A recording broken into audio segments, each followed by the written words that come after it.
Hi, Richard Wright. Good morning. How are you doing, sir? Doing well. Happy Thursday. Thank you. Thank you. It's a little bit of a gloomy Thursday up here where I'm at. I don't know about where you are, but it's a Yes, little bit well, cloudy and foggy. So anyway, glad that you could come by and do our little interview with us. I usually start these things by just sort of giving the candidate a chance to, spend 2 or 3 minutes just telling us about you, your family, your personal background, anything that you feel is relevant. So I'm going to turn the floor over to you and let you tell the voters who you are. yes. Good morning, everyone. My name is Richard Wright, and I am running for Lieutenant Governor of Georgia. It's a little bit about me. I'm a father. I'm a son. I moved to Georgia here in 1997, and I moved here with my GED, and I moved here to goof off. And so goofing off doesn't pay the bills. And so I listened to my mom tell me that you need to go to college. And I said, well, mom, I dropped out of high school. I'm not college material. She said, son, you better go to college if you want to advance. So at that point, I was working at Burger King. And so I just took a chance, rolled in a small school called Herzing College, and matriculated my way through, graduated. Then I went on and got my MBA. I'm currently a CPA and attended Georgetown Law School. So it's just this when you're in the moment, you don't really realize what you're doing because you're trying so hard to do it. But when you take a step back, you kind of think, wow, that was impressive and important to kind of give people a viewpoint of what they can be about somebody who's fallen down and gotten back up. And so this is my professional career. I'm a CPA right now. I work for Coca-Cola, work for Home Depot, PwC, so work for some pretty big companies. And right now I have my own CPA firm. And so people say, well, why are you running for lieutenant governor? You know the question. And running for That's my second question. that's the second question. So I guess I can Yeah, save that. yeah, I'll go ahead. save that one. Okay. And so that's just a little bit about my background here in Atlanta. Work with a non for profit that gives me the insight on what Georgia citizens are saying on the ground and helping our most vulnerable and most needy. So excited about the conversation. Excited about being here with you, Tom. Thank you. All right. Okay, no problem. And I appreciate that story. Being somebody who was the first to go to college. Yeah. Myself, I suspect you were too, and so that's a great. Always really does my heart good to hear that. And I appreciate those kinds of stories, and so thank you for that. And Do want to say my mother is a college graduate. oh, okay, so your mom. Okay, so My mother's a okay, college well, that's cool. graduate, and she was She the knew what first. she knew what she was talking about, and she Yeah, yeah. yeah. She threatened me and everything, so she Well, she did knew what she was talking about. She did good too. So, did and so good. did you. So, okay. Thank So, you. yeah, we were going to talk about why are you running for lieutenant governor? So, tell us that. Run for lieutenant governor for a multitude of reasons. Second reason I'll go second to first. The second Okay. reason is that life has become too expensive in Georgia. And as I travel the state up and down Georgia from north, south, east, and west, from rural to urban, people are saying life is too expensive. And the only constitutional responsibility that the Georgia Assembly has is to pass a budget. And so I would want someone who has experience with budget, someone who's certified to look at the Georgia budget and see how can Georgia invest in its citizens, stakeholders at large, but particularly citizens. And so that's something that we're going to have to message to the citizens of Georgia is that how are we going to invest in you? It's one thing to say you have $15 billion, but it's another to invest in people. And so, my platform is one that speaks directly to the affordability crisis that we have here in Georgia. And how we're going to solve it is we're going to have to invest in people. And the number one reason I put on my card, the flyer that I pass out, I'm a moderate Democrat. And I had someone, Tom, had somebody write on my flyer one day that those do not exist anymore. The truth, I'll show everybody the picture. I put it up at a gas station. Somebody actually wrote on it that moderate Democrats don't exist anymore. And so we're in this polarized political environment, so that people don't think that they're moderates on either side. And so I want to bring moderate and moderate common sense, the ability to be civil, because democracy requires stability. It requires people who don't always agree on everything to sit down and have a functional conversation for the people who they're serving.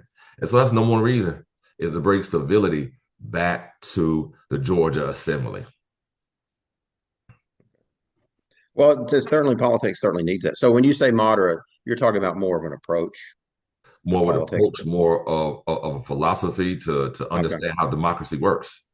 Right. Right. Okay. That's definitely something that is needed on all sides, I think. On all sides of that, I think today. Since we talked a little bit about Lieutenant Governor, this is one of the questions too. I think when most people think of Lieutenant Governor, they think it's something like the Vice President for the state, you Yeah. know, and they think about the Vice President. From what you know, from your experience, your research, tell everybody how the Lieutenant Governor is both the same and different from being a Vice President. What are the similarities and differences there, as far as you know? With the every position needs a succession plan, right? If you're at the Right. top and something happens to Right. you, then where does the country go? Right? Where does Right. the state go? Where does the city go? All right. And so the lieutenant governor is similarities, parallels to the vice president of the United States, where if something happens to the president, the vice president takes over. And if something happens Mhm. to the governor, the lieutenant governor takes over. And so those are the similarities. Uh, Also at the federal level, where the nuance comes in is that the vice president of the United States is the constitutional president of the U.S. Senate. And here in Georgia, it's the same, except for at the federal level, the VP generally leaves the day-to-day responsibilities of leading the Senate to the majority leader. Right. At the state level, that's where the nuance comes in, is that the Senate, the Georgia Senate does have a majority leader. They have a Senate, no pro tem, but the lieutenant governor is the president of the Georgia Senate. They open the Senate, they convene the Senate. And currently, and I'm sure we'll get into that conversation a little later on, currently, they pick the committee chairs and heavily influence voting. And so that's the nuance in it. And it's something that's very powerful that not a lot of people know about as I'm going up and down the state. And this as a candidate, I feel is if you ask people to vote for you, you got to tell them what you do. First of all, they need to know what the position does. And then they're going to know what you're going to do with the position. Those are the two things we have to explain to people, I think, Right. as anybody who's running for any office. Right. Well, you talked a little bit about, you said, I hope we can talk about the whole thing with appointments. Let's get into that a little bit. What could change? Let's say right now we have a Republican lieutenant governor and a Republican state senate. Okay. Let's say you're elected, you're a Democratic lieutenant governor. What could change there with a Democrat coming in? With the Democrat coming in, what could change Assuming is, assuming Republicans are still in the majority. yeah, Okay. Go assuming ahead. the Republicans are still the majority, with the new president who's of the opposite party. Well, Hmm. what they could do is they could strip the lieutenant governor of all of the powers that the current lieutenant governor has, as far as committee chairs, as far as really heavily influencing legislation. If we could think back and date ourselves back to Mark Taylor. Mark Taylor was the last Democratic lieutenant governor that we've had. And Right. so when the Republicans took over the Senate, they stripped him of all his powers. And so he basically, I don't want to say a hall monitor, but that's what it's two things that they can't strip you from constitutionally. If something happens to the governor, constitutionally, the lieutenant governor has to take over. They can't strip that. And they can't strip the gavel. So the lieutenant governor must convene over the Georgia Senate, but all the rest of the responsibilities they can strip it. So I tell people all the time, I'm running a race to accomplish two things. Right? Got to win. That's number one, and number two is I've got to run a race that puts an extraordinarily amount of pressure on the Senate Republicans not to take the power. And the second one is basically on Richard Wright. How is Richard Wright going to run the campaign? Right? How is Richard Wright going to convey to Georgia citizens? Because this is a statewide race. So more people have to vote for me than my Republican friends, right? And whoever my Republican opponent is, right? And so that's power there. But also where the votes come from, right? How they come in. What is the platform? that I'm running on that conveys a winning message to Georgia citizens, stakeholders, because businesses are involved in this as well. And so that's the power of being able to run a campaign that's more moderate, one that can really resonate throughout the state of Georgia, because that's important. Okay, so I want to go back a little bit. You talked about the whole civility moderate approach, Yeah. and that feeds into whether you're lieutenant governor with a Democratic majority or a Republican majority. But let's just talk about issues. I know you mentioned just I'm talking about the pure issues like affordability was one. The prices of everything is really high right now, and people are Yeah. feeling it. So I'm assuming that's one of your major issues that you've already mentioned. Is there another issue or two specifically that you would like to use your authority in the gavel as lieutenant governor to sort of influence in some way? I think we're going to have to tackle healthcare. Okay. We're going to have to tackle healthcare from a strategic point of view, and we're going to have to stabilize it as a state.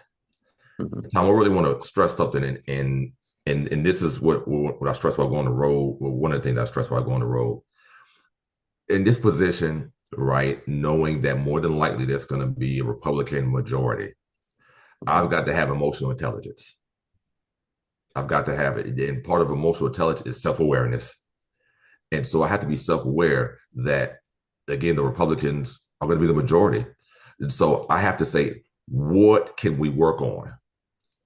What can we work on? What do we agree on?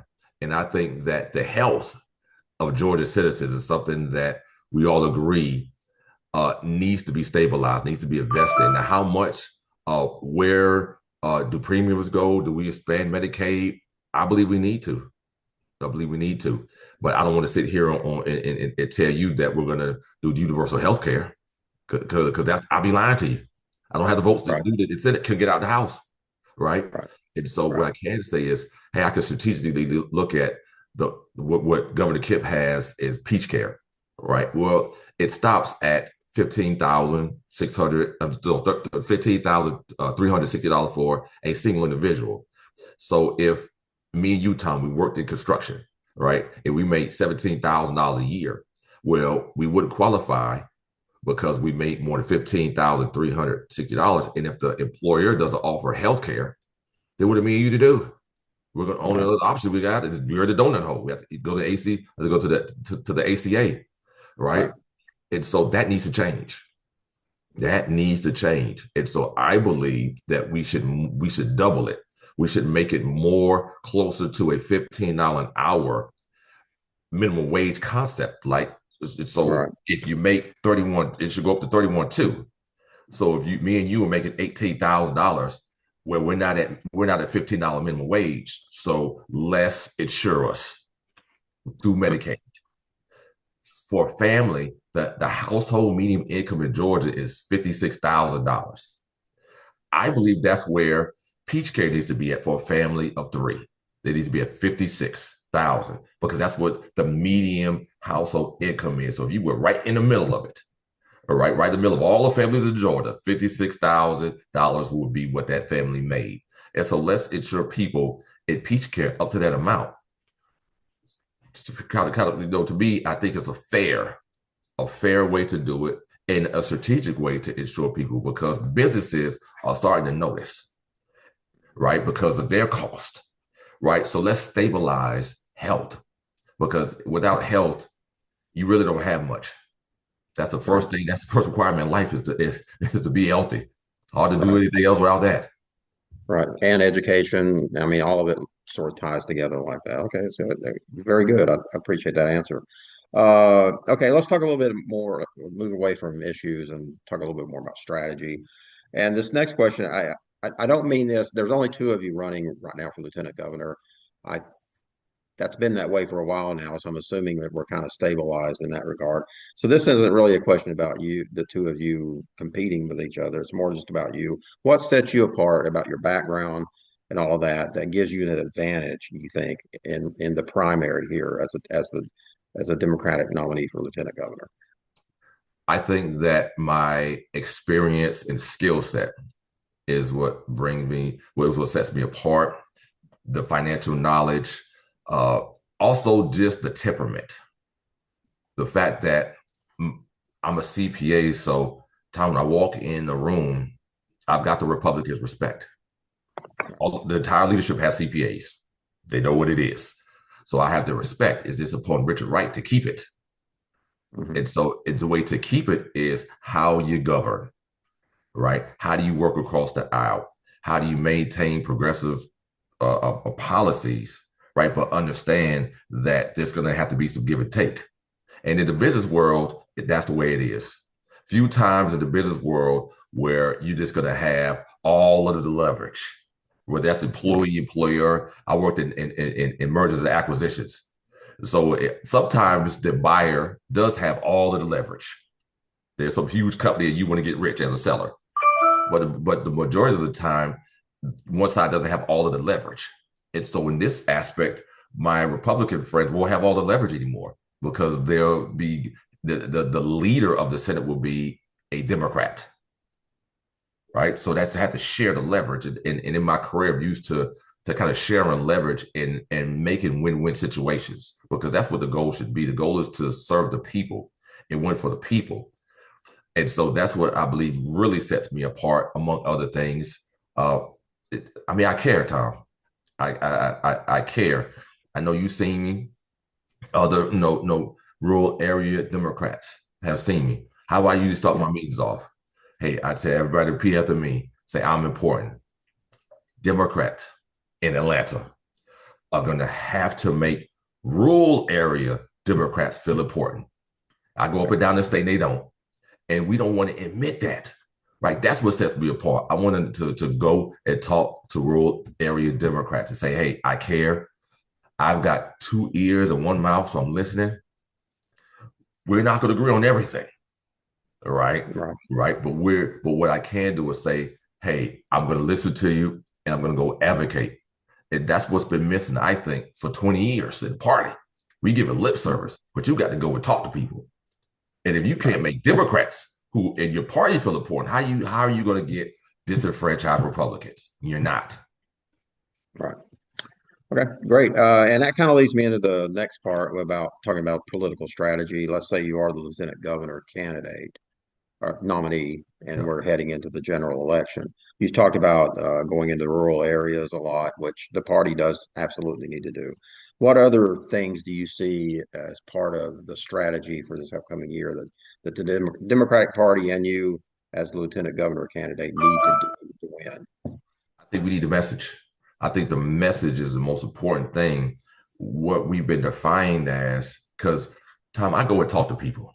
I just don't, I go up and down the state and I talk to people, not necessarily in a Democratic committee event, but the people Mhm. on the streets. And what people are saying is that we as Democrats have Trump deranged syndrome, right? Everything is about Trump, right? Right. Nothing about we don't hold the current governor responsible because I tell people that you live in the United States, but you are the citizen of a state. The governor is responsible for you, right? Lieutenant Governor Burt Jones is responsible. They're responsible for the state. And so instead of harping only on federal issues and what the federal government, and particularly one person in the federal government is doing, hey, let's concentrate on the issues that are in Georgia. How are our farmers doing, Tom? Are they happy?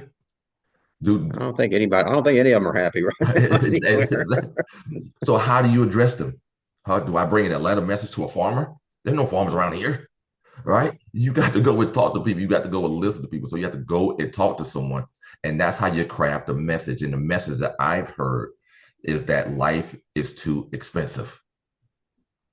And that's from North Georgia to South Georgia, East to West Georgia. Life is too expensive. So crafting a message, and that's what I plan on speaking to people about. Is I have a platform I believe that will make your life more affordable, that will grow your small business, right?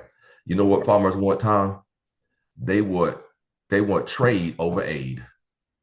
Right.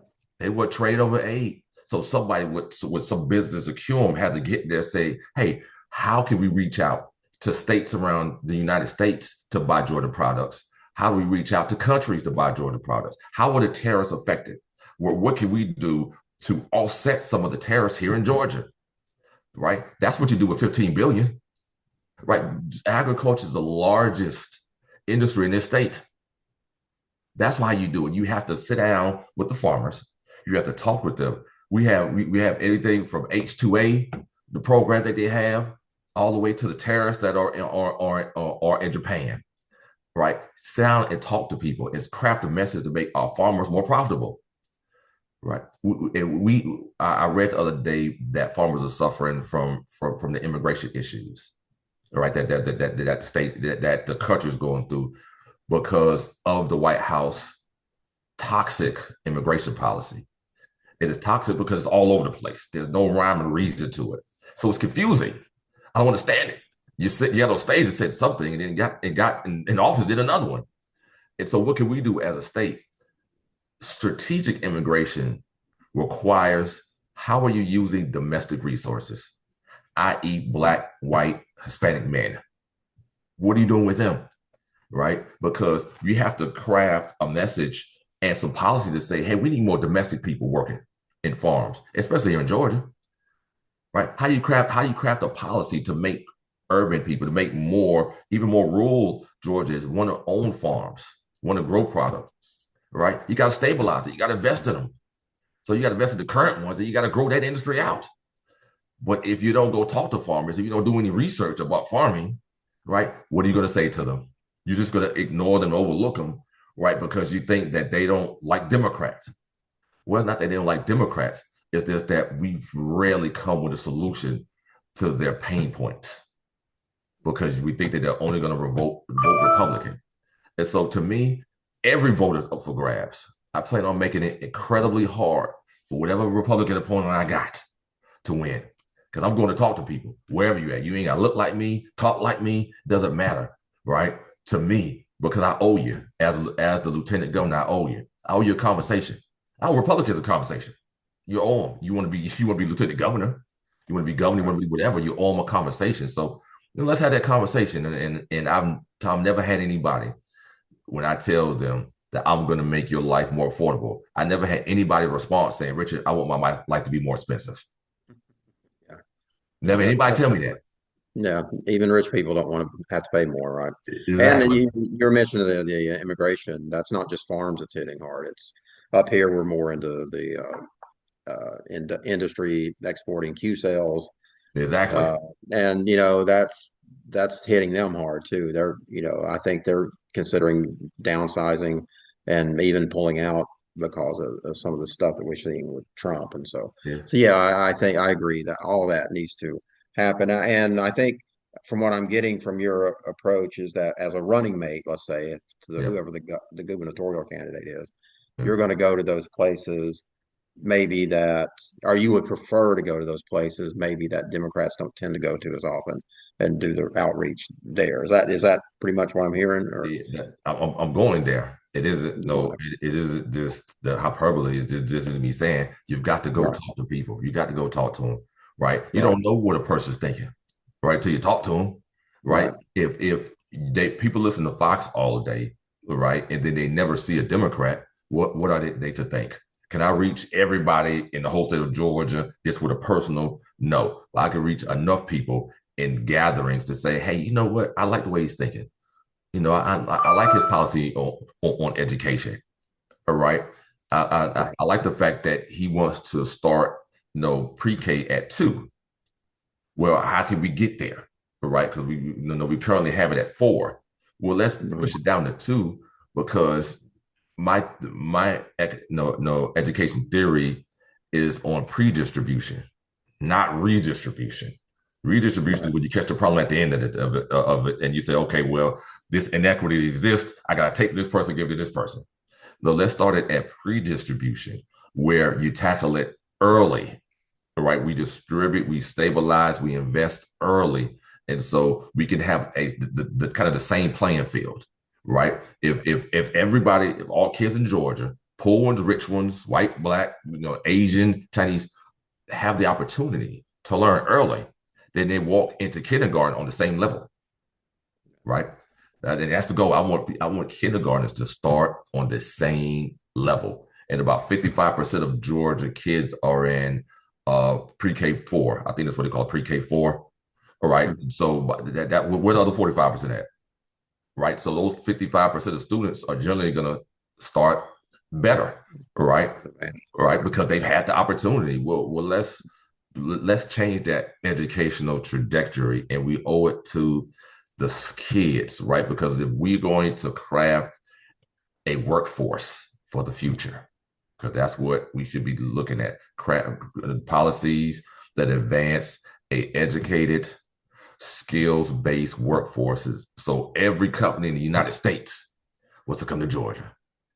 And that's my goal. I want people investing in Georgia. I make no qualms about it, not apologizing about it. I want Georgia to have the lowest unemployment rate in this country.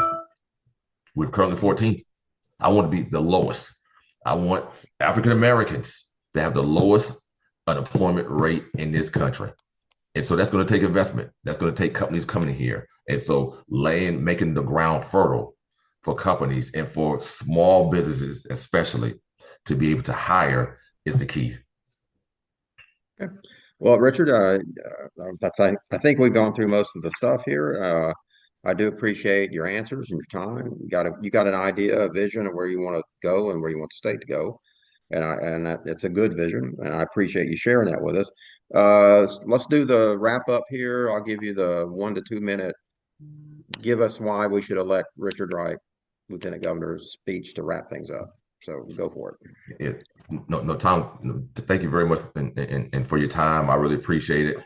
I think that this is one of the more pivotal races in the state's history, at least over the last 40, 50 years, because well, at least over the last generation, because I think Right. it's a time for Democrats to take the power back. I think it's the right time for us, but I think the right Democrats have to do it because it hasn't happened in the generation. And so, my platform again is one off of I believe in investing in you, Tom, and in Georgia citizens, right? We're gonna have to invest in people. And so investment means in people means that you're going to have to spend on opportunities, create opportunities, whether it's in healthcare, education, transportation. Uh, that's again, and that's critical. And the number one reason I'll hit on it again is the stability. We're going to have a different tone in Atlanta at the Gold Dome because that leads to Washington. That leads, I say it again, that leads to Washington when you have more people with a moderate tone, right, who disagree, but disagree respectfully, right, Right. and then have the self intelligence, emotional intelligence to realize that you're gonna have to work with people to get things done for people. I think is just paramount, at this time, and so I welcome everybody to go to www.wrightforgeorgia. Again, www.wrightforgeorgia2026.com. www.wrightforgeorgia. It's all spelled out. WRIGHTFOR Georgia spelled out 2026.com. And you'll see, my platform, you see my ideas, you see my story, going from a GED to a CPA. It took work, and I plan on working just as hard for you, everyone in the state of Georgia. And so you can't go wrong when you choose right. All right. Thank you, Richard, so much for your time and good luck in the future. Hope to see you around up here in Dade after the new year when we have some meetings and events. You are obviously invited to come up whenever you can, and I hope to see you there. Thank you. I appreciate it. Have a good day, everyone. Tom, All right. everyone. Bye.